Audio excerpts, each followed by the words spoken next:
अंगना में सैया सैनिक फूल बनवाया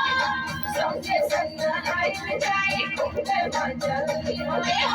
सोचा ये राजा जी सुहाग खाली नदिया बढ़ी जाई झोली भी बढ़ जाई पतिया अमर तू अंधरिया में राजा अमर तू अंधरिया में ललटे ललटे के धरमुरानी होके बजरिया ललटे के धरमुरानी होके बजरिया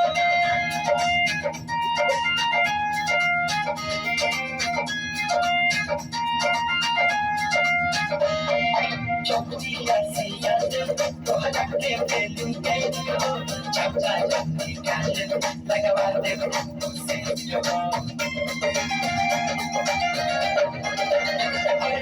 चौकिया सिया तो हटके बेलू गई हो चपचा चपटी काले लगवा दे से जो सोना चलाई ओरिए राजा सोना चलाई ओरिए चटाई चटाई बिछा जाए चटाई बिछा जाए चली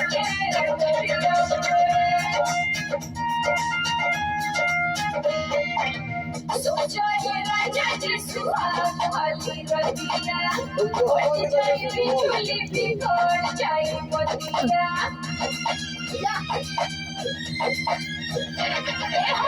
सोचा ये राजा जी सुहाग वाली रतिया बढ़ जाए बिजली बिगड़ जाए पतिया अमर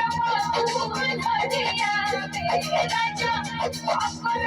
तू अंधरिया में